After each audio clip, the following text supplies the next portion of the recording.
সুপ্রিয় দর্শক, আসসালামু আলাইকুম। আপনাদের সবাইকে স্বাগত জানাচ্ছি এখনকার আলোচনায়। আপনাদের সঙ্গে আছি আমি সিরাজুল ইসলাম। দর্শক, ইরানের পক্ষ থেকে একদম সুস্পষ্ট ঘোষণা দেওয়া হয়েছে খুব জোরালো কণ্ঠে। আমেরিকা ইরানের উপর থেকে নিষেধাজ্ঞা প্রত্যাহার করতে বাধ্য হবে এবং ক্ষমা চেয়ে মধ্যপ্রাচ্য অঞ্চল ছাড়তে বাধ্য হবে। এত শক্তি ইরান পাচ্ছে কোথায়, কিসের বলে এই কথা বলছে? এপাশে ইরানের জাতীয় সংসদের স্পিকার বাকের কলিবফ বলেছেন, মধ্যপ্রাচ্য অঞ্চলের প্রতিবেশী যে সমস্ত দেশ তারা ইরানের সাথে যোগাযোগ করছে, তাদের পক্ষ থেকে বার্তা পাওয়া যাচ্ছে নতুন মধ্যপ্রাচ্য গড়ার বার্তা, নতুন আঞ্চলিক ব্যবস্থা গড়ার বার্তা।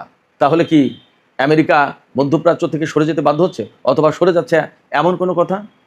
এদিকে সিরিয়ায় ইসরায়েল হামলা চালিয়েছে, একজন আহত এবং সিরিয়ার পক্ষ থেকে ব্যাপকভাবে নিন্দা জানানো হয়েছে। নতুন করে খবর বেরিয়েছে মক্কা চুক্তিতে সিরিয়া যুক্ত হতে পারে, সেই প্রক্রিয়া চলছে।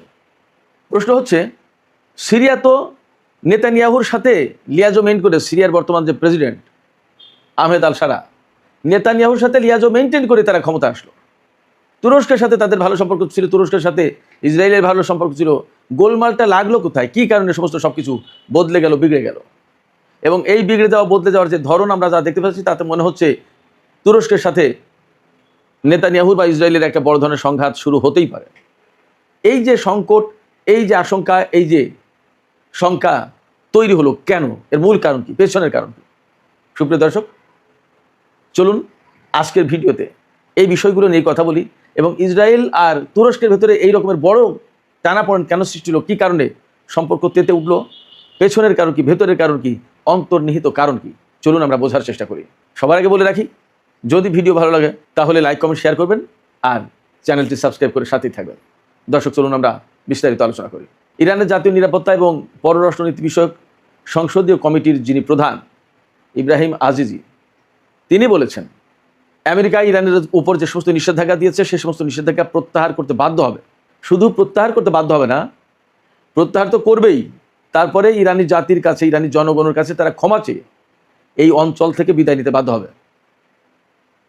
খুবই মারাত্মক কথা, খুবই শক্তিশালী কথা, খুবই ইরানের জনগণের জন্য বা ইরানের বন্ধু যারা তাদের জন্য আশাবাদী হওয়ার কথা। প্রশ্ন থাকছে পেছনে যে এই রকম জোরালো কণ্ঠে বলার সাহস বা সুবিধা বা সুযোগ ইব্রাহিম আজিজি পাচ্ছেন কোথায়, কিভাবে সম্ভব এটা? আমার কাছে ব্যক্তিগতভাবে যা মনে হয়েছে সেটি হচ্ছে এই যে ইরান যে সাহস, শক্তি, সক্ষমতা এবং পারঙ্গমতা দেখিয়ে এই পর্যন্ত যুদ্ধের 6 মাসের বেশি সময় পার করেছে এবং আমেরিকাকে ইরানের বিরুদ্ধে যুদ্ধ বন্ধ করতে বাধ্য করেছে, মধ্যপ্রাচ্যের বিভিন্ন ঘাঁটি থেকে সেনা এবং সামরিক সরঞ্জাম, বিমান থেকে শুরু করে অনেক কিছু সরিয়ে নিতে বাধ্য করেছে এবং মধ্যপ্রাচ্যে বর্তমানে যে সংকট, যে পরিস্থিতি তৈরি হয়েছে, তাতে আমেরিকা টোটালি মধ্যপ্রাচ্য থেকে স্থায়ীভাবে চলে যেতে বাধ্য এবং চলে যাওয়ার কাছাকাছি পর্যায়ে।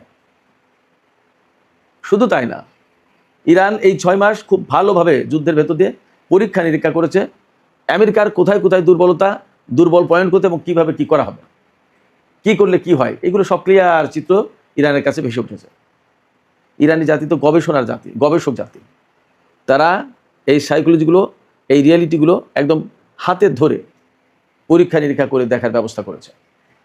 এবং আপনারা খেয়াল করেছেন, আমেরিকার প্রায় সব ধরনের বিমান ইরানের মাটিতে ভূপাতিত হয়েছে এবং ইরান শুটডাউন করেছে। এবং প্রচণ্ড যুদ্ধের ভেতরে যখন তারা একেবারেই ইরানের গভীর অভ্যন্তরে গিয়ে একটা অভিযান চালালো, সেই অভিযান দিব্যি ব্যর্থ করে দিল ইরানের জনগণ, পুলিশ, আইআরজিসি লোকজন, এরা মিলে। ভাবা যায় এটা কি কোনো সাধারণ কথা? ইরান এই গত 6 মাস ধরে পরীক্ষা নিরীক্ষা করেছে যে আমেরিকার কোথায় দুর্বলতা, কোথায় তারা ভালো পারে আর ইরানের কোন জায়গায় কী করতে হবে, একেবারে খুব ভালো করে ধীরে সুস্থে ঠান্ডা মাথায় বুঝে নেওয়ার চেষ্টা করেছে।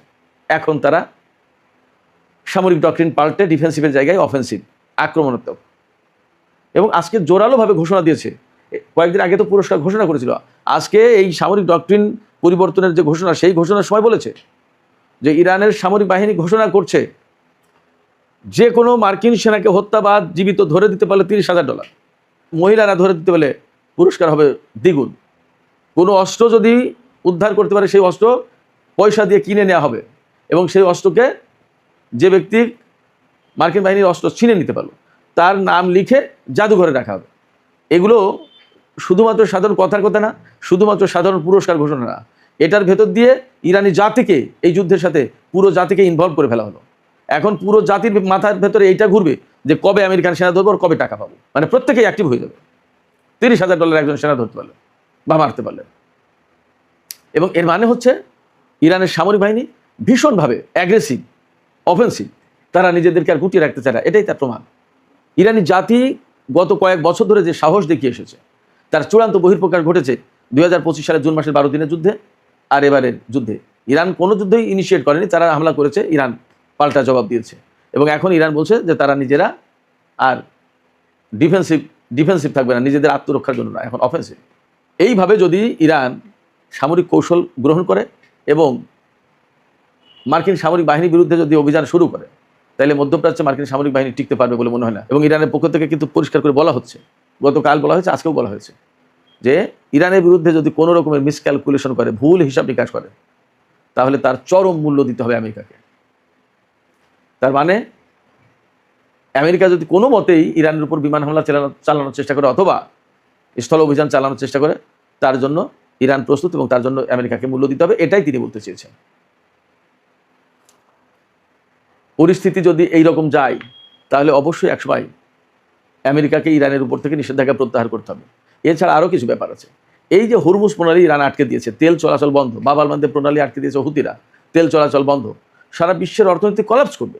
এরই মধ্যে কাতারের অর্থনীতি গত বছরের তুলনায় এই বছরের 8%-এর বেশি তাদের জাতীয় আয় কমে যাবে। কুয়েতের অর্থনীতি কলাপস করেছে, বাহরাইনের অবস্থা খারাপ, সংযুক্ত আরব আমিরাত তাদের তেলের ট্যাঙ্কিগুলো বাঁচানোর জন্য ইরানের ক্ষেপণাস্ত্র আর ড্রোন হামলা থেকে বাঁচানোর জন্য লোহার খাঁচার ভেতরে রাখছে, খাঁচা করেছে যাতে হামলা না হয়। তা ব্যালিস্টিক মিসাইল হামলা করলে ওগুলো টিকবে? টিকুক আর না টিকুক, সংযুক্ত আরব আমিরাত ইরানি হামলা থেকে বাঁচার জন্য এই করছে। পুরো আঞ্চলিক চেহারা পাল্টে গেছে। এবং যে ইসরায়েল সংযুক্ত আরব আমিরাতে এসে এত কিছু করতে, এখন সেটা করতে পারবে মনে হয় না। ফলে আঞ্চলিক চেহারা, আঞ্চলিক চালচিত্র কিন্তু বদলে যাচ্ছে ইরানের এই যুদ্ধের কারণে। সেক্ষেত্রে আমেরিকা ইসরায়েল যা ভাবছিল, যা করতে চাই, সেইগুলো এখন আর হওয়ার সম্ভাবনা একদম কম। বরং ইরান যে কথা বলছে এটা খুবই বাস্তবসম্মত, যে একসময় আমেরিকাকে এই নিষেধাজ্ঞা প্রত্যাহার তো করতে হবে, এর পাশাপাশি তাদেরকে মাপ চেয়ে এই অঞ্চল ছাড়তে হবে। ইরানের পক্ষ থেকে আজকে আরেকটা চমক লাগানো খবর প্রকাশ করা হয়েছে। ইরান জানিয়েছে যে যুদ্ধ শুরুর পর থেকে এখন ইরানের অস্ত্র উৎপাদনের পরিমাণ 3 গুণ হয়েছে, বিশেষ করে কৌশলগত অস্ত্র উৎপাদনের, ক্ষেপণাস্ত্র, ড্রোন, এই সমস্ত 3 গুণ। ইরানের অস্ত্র উৎপাদন 3 গুণ মানে তাদের যে অস্ত্রের ঘাটতি নেই, এটা পরিষ্কার। আর অস্ত্রের ঘাটতি না থাকা মানেই আমেরিকার এগেনস্টে যুদ্ধ করা ইরানের জন্য কোনো ব্যাপারই না। এদিকে ইরানের জাতীয় সংসদের স্পিকার বাকের কলিবাফ তিনি বলেছেন যে প্রতিবেশীদের কাছ থেকে প্রতিদিনই তারা বার্তা পাচ্ছেন নিউ মিডল ইস্ট প্ল্যান, আমেরিকাটা না, নিজেদের আঞ্চলিক যে পরিকল্পনা, নতুন একটা মধ্যপ্রাচ্যের নতুন ব্যবস্থা গড়ে তোলার বার্তা দিচ্ছে ইরানের আঞ্চলিক দেশগুলো ইরানের কাছে। এবং এটা আমেরিকাকে মাইনাস করে, এটা বুঝতে হবে। তো যদি নতুন আঞ্চলিক ব্যবস্থা গড়ে তোলার চেষ্টা করা হয় বা প্রতিবেশীদের কাছ থেকে ইরানের কাছে প্রতিদিন মেসেজ দেওয়া হয়, তাহলে তার মানে দাঁড়াচ্ছে আমেরিকা এবং ইসরায়েল যে নতুন মধ্যপ্রাচ্যের যে চিন্তা পরিকল্পনা করেছিল, সেই পরিকল্পনাগুলো এখন মারাত্মকভাবে ঝুঁকির মুখে পড়বে। এমনকি ডোনাল্ড ট্রাম্প যে আব্রাহাম অ্যাকর্ড যেটা সই করেছিল, মধ্যপ্রাচ্যের চালচিত্র পাল্টে দিতে চেয়েছিল, সেইটাও এখন ভিন্ন চেহারা পাবে, ভিন্ন পরিস্থিতির মুখে পড়বে। সম্ভবত এর অংশ হিসেবেই এখন তুরস্ক আর সিরিয়ার সাথে ইসরায়েলের সংকট তৈরি হয়েছে। ইসরায়েল আজকেও সিরিয়ার দক্ষিণ পশ্চিমাঞ্চল হামলা চালিয়েছে, একজন আহত, এবং সিরিয়ার পক্ষ থেকে ইসরায়েলের নিন্দা করা হয়েছে।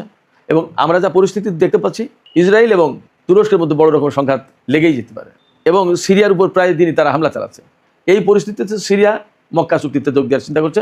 মক্কা চুক্তিতে যোগ দেওয়ার মানেই হলো সিরিয়ার উপর যখনই হামলা চালাবে ইসরায়েল, তখন তুরস্ক, পাকিস্তান, সৌদি, সিরিয়া, যে এই জোটে যারা থাকবে তারা সবাই ইসরায়েলের বিরুদ্ধে যুদ্ধ করতে বাধ্য হবে, যুদ্ধ শুরু করে দেবে। তখন কি করবে? এবং সম্ভবত তুরস্কের অবস্থানে সিরিয়ায় যে হামলা চালিয়েছে ইসরায়েল, সেই হামলার প্রতিশোধ নিতে গেলে এক ধরনের জটিলতা আছে তুরস্কের সামনে। সম্ভবত এই প্রতিশোধ নেয়ার চিন্তা থেকে তুরস্ক সিরিয়াকে এই মক্কা চুক্তির ভেতরে আনার চেষ্টা করছে।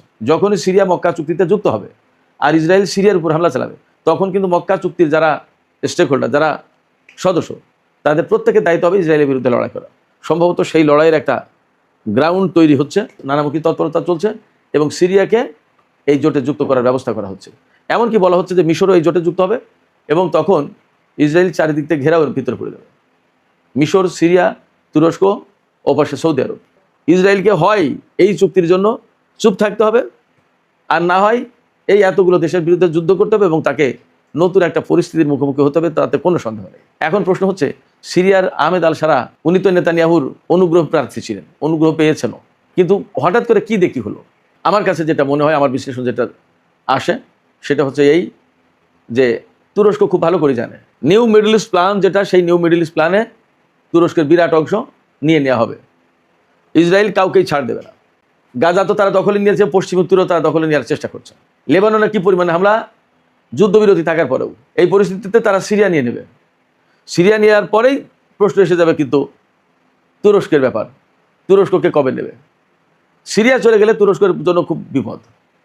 অতএব তুরস্ক নিজের অস্তিত্ব টিকিয়ে রাখার জন্য এখন সিরিয়াকে দিয়ে ইসরায়েলের বিরুদ্ধে কিছু কাজ করাবে। Israel new middle east plan বাস্তবায়নের জন্য এত বেশি সিরিয়াস কেন? সিরিয়াস এই কারণে যে ইহুদিদের রাষ্ট্র কোনোদিন 75 বছর থেকে 80 বছরের বেশি টেকেনি। এই ইসরায়েল রাষ্ট্র প্রায় সেই মেয়াদের কাছাকাছি। নেতানিয়াহু মরিয়া হয়ে উঠেছে ইসরায়েল রাষ্ট্রকে, ইহুদি রাষ্ট্রকে টিকিয়ে রাখার জন্য। শুধু টিকিয়ে রাখে না, বরং বিস্তার ঘটানোর চেষ্টা করছে এবং পুরো অঞ্চলকে একদম ত্রাহি অবস্থায় রেখেছে, থরকম্প করে দিয়েছে, পুরো অঞ্চলকে ভীত সন্ত্রস্ত করে তুলেছে। এই জায়গায় তুরস্ক দেখছে সিরিয়াকে দখল করে নিলে 2 দিনের ভেতরে তুরস্কের বিরুদ্ধে হামলা চালাবে এবং তুরস্কের অবস্থা খারাপ করে দেবে। তখন কি করবে? এই জায়গা থেকে তুরস্ক ইসরায়েলের বিরুদ্ধে এখন অবস্থান নিতে বাধ্য হচ্ছে নিজের অস্তিত্ব টিকে রাখার জন্য। আমি বলি মন্দের ভালো, মক্কা চুক্তি করেছে, এই চুক্তির আওতায় মধ্যপ্রাচ্যের সমস্ত দেশ একতাবদ্ধ হোক, হওয়ার পরে একটা বিশেষ নতুন পরিস্থিতি তৈরি হোক, এবং সম্ভবত সেদিকেই যাচ্ছে। বিশ্লেষকরা এমন করেই ভাবছেন। সুপ্রিয় দর্শক, এখনকার আলোচনা এখানে শেষ করতে চাইছি। আলোচনা শেষের আগে আপনাদের কাছে প্রশ্ন করি বা আপনাদের মতামত জানতে চাই, ইরান প্রসঙ্গে মতামত জানতে চাই। ইরানের একজন গুরুত্বপূর্ণ সংসদ সদস্য তিনি বলেছেন যে আমেরিকাকে ইরানের উপর থেকে নিষেধাজ্ঞা প্রত্যাহার করতে হবে এবং ইরানি জনগণের কাছে ক্ষমা চেয়ে অঞ্চল থেকে বিদায় নিতে হবে। আপনারা কি বিশ্বাস করেন বা আপনাদের কি মনে হয় যে আসলে পরিস্থিতি এমন হবে, নাকি এটা ইরানের পক্ষ থেকে আবেগতাড়িত বক্তব্য? আপনাদের মতামত জানিয়ে কমেন্টে লিখতে পারেন। আর ভিডিও ভালো লাগলে লাইক, কমেন্ট, শেয়ার করবেন এবং চ্যানেলটি সাবস্ক্রাইব করে সাথেই থাকবেন। দর্শক, আপনাদের সবাইকে অনেক অনেক ধন্যবাদ। আল্লাহ হাফেজ।